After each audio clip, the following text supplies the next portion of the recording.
언젠가 한번 소개를 한 적이 있는데 제가 참 좋아하는 이야기입니다. 어느 해 독일 전역에 극심한 흉년이 든 때가 있었습니다. 모든 국민들이 이 흉년으로 인해서 고통하고 있을 때 비교적 넉넉한 생활을 하고 있던 노부부가 빵이 담긴 바구니를 들고 공터를 향했습니다. 그리고 바구니에 담긴 빵들을 공터에서 놀고 있는 아이들에게 나누어 주기 시작했습니다. 아이들은 서로 앞을 다투어서 조금이라도 큰 빵을 가져가기 위해서 아우성을 벌였습니다. 다음 날도, 그 다음 날도, 또 그 다음 날도 노부부는 바구니에 빵을 담아 공터를 찾았습니다.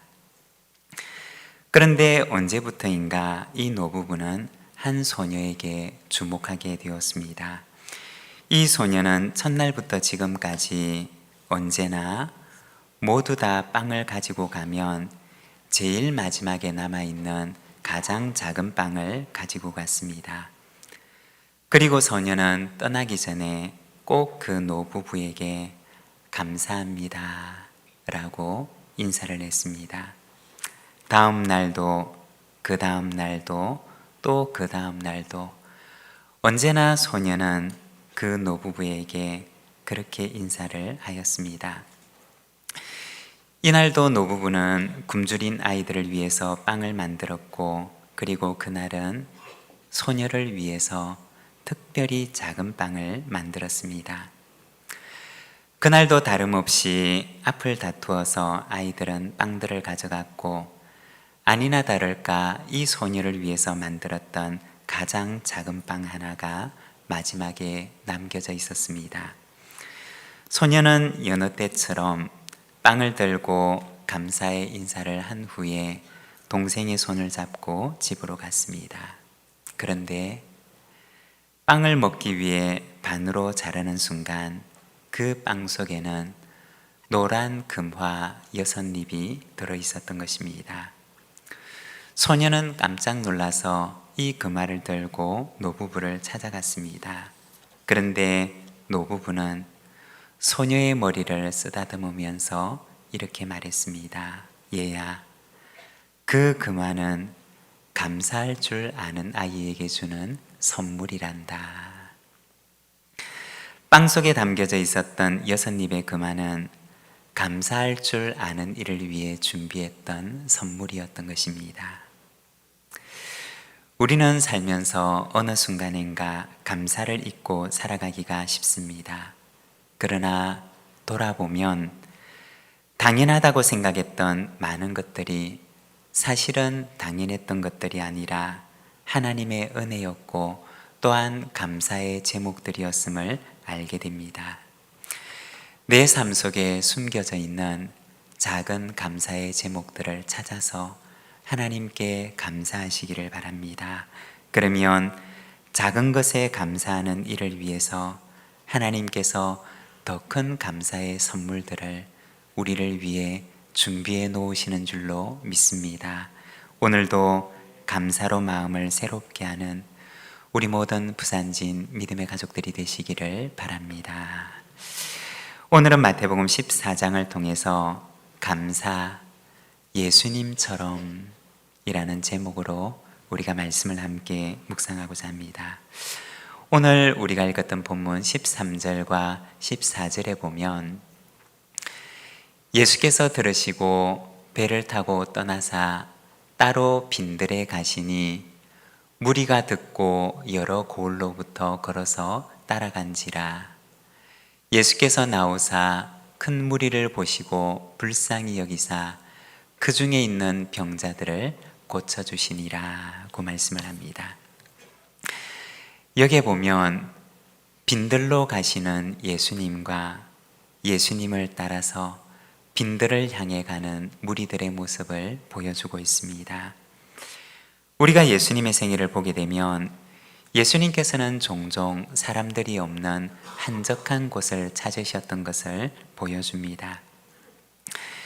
여기에 나오는 빈들이라고 하는 말은 원어 성경을 보게 되면 헬라어로 에레모스라고 하는 단어로 되어 있는데 이 말은 광야, 사막 혹은 황폐한 땅을 가리키는 말입니다. 세상의 필요들로부터 단절되어져 있고 그래서 사람이 찾지 않는 세상의 필요로부터 단절된 결핍된 땅이 바로 광야이고 빈들인 것입니다. 그런데 예수님께서는 바로 그곳을 찾으셨음을 말씀합니다. 아마 모든 사람들에게 빈들은 그와 같은 의미였을 것입니다. 세상의 결핍, 세상의 필요로부터 단절되어서 결핍이 존재하는 곳, 그곳이 바로 빈들이고 광야였을 것입니다. 그러면 예수님에게 있어서 빈들은 어떤 곳이었을까요? 비록 그곳은 다른 사람들에게와 마찬가지로 세상의 필요로부터 단절된 결핍이 있는 곳이지만, 그러나 예수님에게 있어서 이곳은 조금 더 특별한 의미를 가지는 곳이었습니다. 그곳은 하나님 아버지와 만나는 곳이었고, 결핍이 아니라 영적인 충전과 회복이 이루어지는 곳이었고, 또한 세상의 필요로부터 단절된 땅이 아니라 하늘로부터 영적인 힘을 공급받는 회복의 땅, 충만의 땅이었던 것입니다. 오늘 본문에서는 이처럼 빈들을 찾으시는 예수님, 그리고 예수님을 따라서 빈들을 향해 가는 무리들의 모습을 보여줍니다. 그러면 무리들은 왜 그 빈들을 찾았던 것일까요? 그 빈들에서는 세상적으로 공급받을 수 있는 것이 아무것도 없는 결핍의 장소인데, 그들은 왜 그곳을 찾았던 것일까요? 그것은 그 빈들에는 예수님이 계셨기 때문이었습니다. 오늘 말씀에 보면 빈들에서 무리 가운데로 다니시면서 병자들을 고쳐주시는 예수님의 모습을 보여줍니다. 우리가 성경을 보면 예수님께서 병자들을 고쳐주시는 말씀들을 우리가 종종 만나게 됩니다. 예수님께서 병자들을 고쳐주셨던 것은 어떤 의미가 있는 일이었을까요? 그것은 하나님 나라의 회복을 보여주는 사건이었습니다. 성경에 보면 하나님 나라가 온전하게 회복되는 비전을 보여주는데, 성경의 가장 마지막에 있는 요한계시록의 마지막 장, 요한계시록 22장 1절과 2절의 말씀을 보게 되면 이렇게 말씀을 합니다. 또 그가 수정같이 맑은 생명수의 강을 내게 보이니 하나님과 및 어린 양의 보좌로부터 나와서 길 가운데로 흐르더라. 강 가운데 생명나무가 있어 12가지 열매를 맺되 달마다 그 열매를 맺고 그 나무 잎사귀들은 만국을 치료하기 위하여 있더라. 이 요한복음 22장의 말씀은 성경 가운데 가장 마지막에 있는 성경이고, 그리고 가장 마지막에 있는 성경 가운데서도 가장 마지막에 있는 장입니다. 여기에서는 하나님께서 요한에게 보여주셨던 회복된 하나님 나라의 비전이 나타납니다. 하나님께서는 요한에게 마지막 날에 하나님의 나라가 회복되는 비전을 보여주는데, 거기에 보면 하나님과 어린 양이 계시는 그 보좌 아래에서 아래로부터 강이 솟아나게 됩니다. 그리고 그 강물이 흘러나오게 되는데, 흘러가는 그 강 좌우에는 생명나무가 있고, 그리고 그 나무들에서는 철마다 열매가 맺힙니다. 그리고 그 나무의 잎사귀는 만국을 치료하기 위해서 있음을 말씀하십니다. 만국을 치료하고 만국을 회복시키는 비전을 보여주는 말씀인 것입니다. 회복되는 세상, 그리고 회복되는 하나님 나라의 비전을 보여주는 말씀입니다. 예수님께서 병자들을 고쳐주셨던 사건은 이처럼 예수님을 통해서 이루어지게 되는 하나님 나라의 회복을 보여주는 예표적인 사건이었던 것입니다. 예수님을 통해서 병든 사람이 회복되는 것처럼 하나님의 나라가 임하게 되면 죄로 인해서 병든 세상이 치유되고 회복될 것임을 예표적으로 보여주셨던 사건이었던 것입니다. 여러분, 하나님의 나라가 임하는 곳에는 이와 같이 회복의 역사들이 일어나게 되는 줄로 믿습니다. 우리의 내면이 회복되고 우리의 가정이 회복되고 우리의 일터가 회복되며 우리 삶의 모든 무너진 것들이 회복되는 역사가 일어나게 되는 줄로 믿습니다. 이와 같은 하나님 나라 회복의 역사가 저와 여러분, 우리의 삶 가운데도 충만하게 일어나게 되기를 소망합니다. 오늘은 그 빈들에서 어떤 회복의 일들이 일어나고 있었는지에 대해서 잠깐 함께 말씀을 묵상하고자 합니다. 먼저 첫 번째는 감사의 회복이 일어납니다. 15절에서 19절까지 말씀을 우리가 자막을 보면서 함께 봉독하겠습니다. 저녁이 되매 제자들이 나와 이르되 이곳은 빈들이요 때도 이미 저물었으니 무리를 보내어 마을에 들어가 먹을 것을 사 먹게 하소서. 예수께서 이르시되 갈 것 없다. 너희가 먹을 것을 주라. 제자들이 이르되 여기 우리에게 있는 것은 떡 5개와 물고기 2마리 뿐이니이다. 이르시되 그것을 내게 가져오라 하시고 무리를 명하여 잔디 위에 앉히시고 떡 5개와 물고기 2마리를 가지사 하늘을 우러러 축사하시고 떡을 떼어 제자들에게 주시매 제자들이 무리에게 주니. 여기에 보면 아무것도 감사할 것이 없을 것만 같은 그 빈들에서 감사의 기도를 드리시는 예수님의 모습을 보여줍니다. 19절에 보면 하늘을 우러러 축사하시고 라고 말씀을 하십니다. 여기서 축사하다 라고 하는 말은 원어 성경에 보면 유로게오라고 하는 단어를 사용하는데 이 말의 의미는 찬양하다 라고 하는 뜻입니다.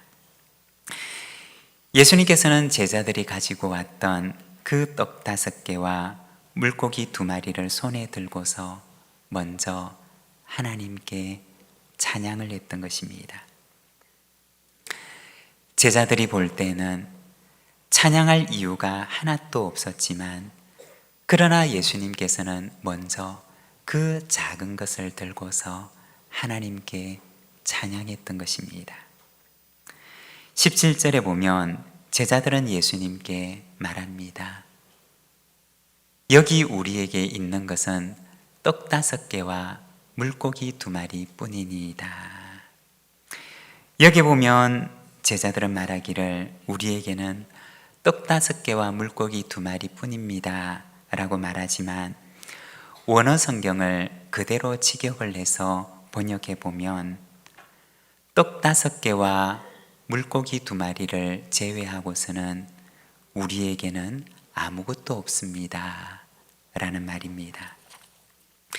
제자들은 예수님께 와서 우리에게 떡 5개와 물고기 2마리가 있습니다 라고 말씀을 드렸던 것이 아니라 예수님, 이것 말고는 우리에게는 아무것도 없습니다 라고 말씀을 드렸던 것입니다.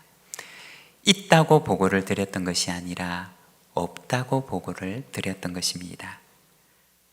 제자들에게는 아무런 감사할 이유도 아무런 찬양할 이유도 없었던 것입니다. 그런데 예수님께서는 그 작은 것을 가지고서 먼저 하나님께 감사와 찬양을 드렸던 것입니다. 여러분, 만일에 우리도 우리에게 없는 것을 바라보게 된다면 우리도 역시 감사할 수가 없습니다. 그러나 내게 있는 것을 바라볼 때 거기에서부터 감사와 찬양이 시작되는 것입니다. 햇빛이 없다면 달빛이 있음에 감사하고, 달빛이 없다면 별빛이 있음에 감사하게 되면 하나님께서는 별빛으로 인해 감사하는 이에게는 달빛의 은혜를 주시고, 달빛을 보고 감사하는 이에게는 햇빛의 은혜를 주실 것입니다. 오래전에 주일학교에서 부르던 찬양을 들었던 적이 있었는데 마음에 참 감동이 되었던 적이 있습니다.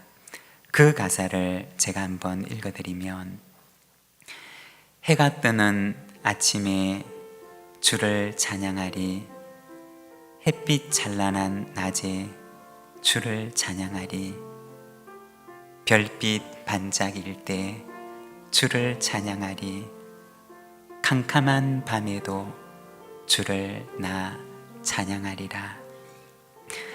아마도 잘 모르시는 찬양일 텐데 우리 혹시 악보를 보고 부르실 수 있는 분들께서는 우리 찬양을 부르는데 우리 두 번 우리 찬양을 한번 불러보도록 하겠습니다.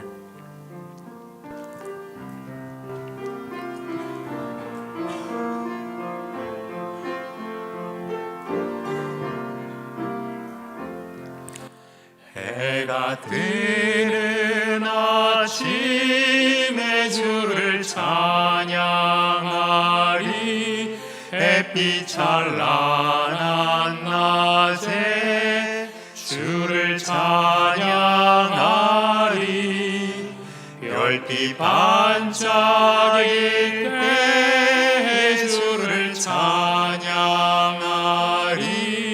캄캄한 밤에도 주를 나 찬양하리. 우리 다시 한번 부르겠습니다. 해가 뜨는 아침에 주를 찬양하리,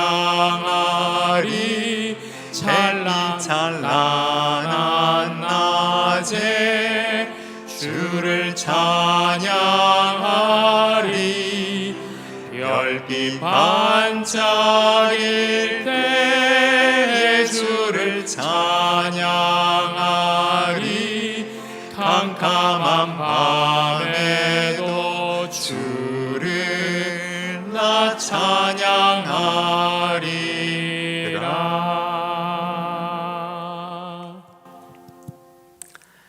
여러분, 해가 뜨는 찬란한 아침에만 우리가 찬양할 수 있는 이유가 있는 것이 아니라 해가 보이지 않는 캄캄한 밤에도 우리에게는 찬양할 이유가 있습니다. 큰 것을 들고만 찬양할 수 있는 것이 아니라 작은 것을 가지고서도 거기에 우리가 찬양할 수 있는 이유가 있습니다. 해가 뜨는 아침에나 별빛이 반짝이는 캄캄한 밤에나 언제나 우리에게 찬송하는 인생을 살아가는 저와 여러분의 삶이 되시기를 바랍니다. 그 빈들에서는 어떤 회복이 일어나고 있었을까요? 두 번째는 관계의 회복입니다. 19절의 말씀을 우리가 함께 봉독하겠습니다.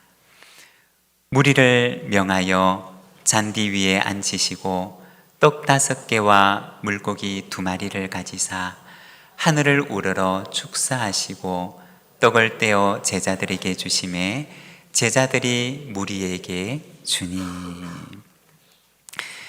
예수님의 찬양과 감사는 어떤 감사였을까요? 그것은 하나님 아버지를 바라보는 감사와 찬양이었습니다. 19절에 보면 하늘을 우러러 축사하시고 라고 말씀을 하십니다. 여러분, 예수님의 찬양은, 예수님의 감사 기도는 그 서두에 어떻게 시작하였을까요? 아마도 예수님의 그 감사 기도는 예수님께서 제자들에게 가르쳐 주셨던 그 기도의 내용처럼 그 서두가 이렇게 시작했을 것입니다. 하늘에 계신 우리 아버지여. 예수님의 그 기도는 아버지를 향한 감사의 기도였고 아버지를 향한 찬양이었습니다. 예수님께서는 제자들에게 늘 하나님의 아버지 되심에 대해서 가르쳐 주셨습니다. 마태복음 6장의 말씀을 보면 늘 염려 속에 살아가는 제자들에게 하나님의 아버지 되심에 대해서 말씀을 하십니다. 마태복음 6장 25절과 26절의 말씀을 보면 그러므로 내가 너희에게 이르노니 목숨을 위하여 무엇을 먹을까 무엇을 마실까 몸을 위하여 무엇을 입을까 염려하지 말라. 목숨이 음식보다 중하지 아니하며 몸이 의복보다 중하지 아니하냐. 공중의 새를 보라. 심지도 않고 거두지도 않고 창고에 모아들이지도 아니하되 너희 하늘 아버지께서 기르시나니 너희는 이것들보다 귀하지 아니하냐.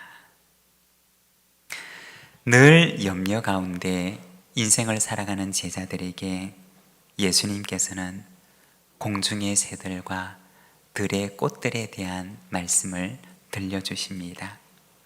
그리고서는 이것들도 하늘 아버지께서 먹이시고 입히시지 아니하냐. 너희는 이것들보다 더 귀하지 아니하냐 라고 말씀하십니다. 하나님의 아버지 되심에 대해서, 아버지의 돌보심에 대해서 말씀을 하셨던 것입니다. 예수님께서 제자들에게 가르치셨던 하나님은 바로 아빠가 되신 하나님이었습니다. 어린 자녀에 대해서 무한한 사랑을 하시고 그 어린 자녀에 대해서 무한한 책임을 지시는 바로 아빠가 되시는 하나님에 대해서 말씀을 하셨던 것입니다.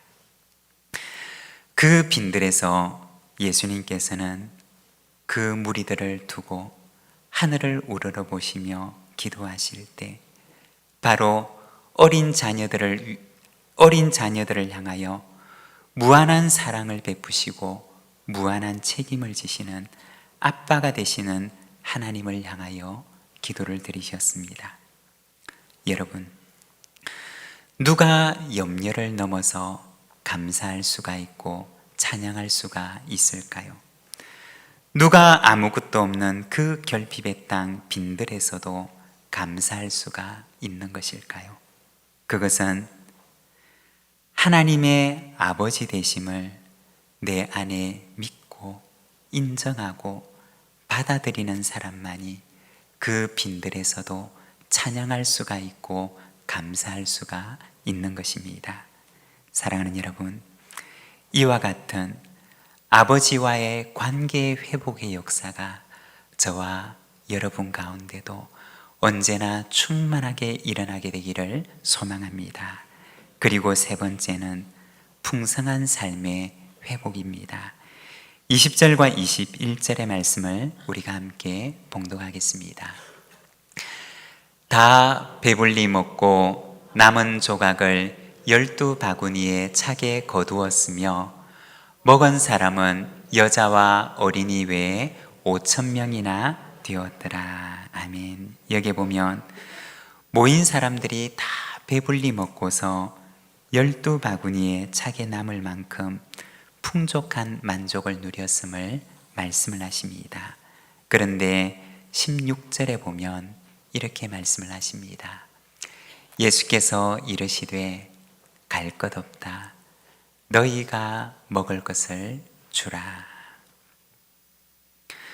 우리에게는 이 많은 사람을 먹일 것이 없습니다 라고 말하는 제자들에게 예수님께서는 너희가 먹을 것을 주어라고 말씀을 하셨습니다.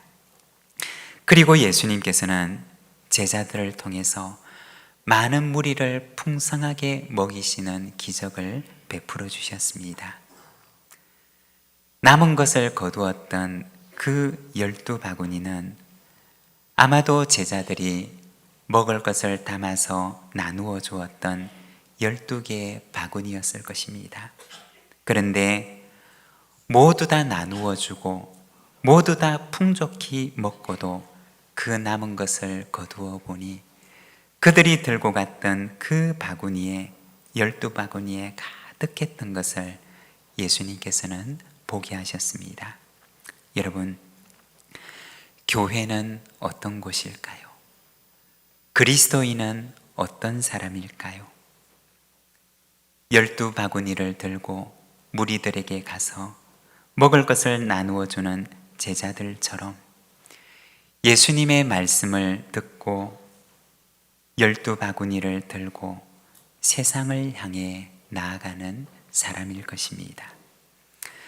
나는 아무것도 나누어 줄 것이 없습니다 라고 우리는 이야기할는지 모르지만, 그러나 하나님께서는 우리에게 말씀하시기를 우리를 통해서 세상을 부유하게 하시겠다고 말씀을 하십니다.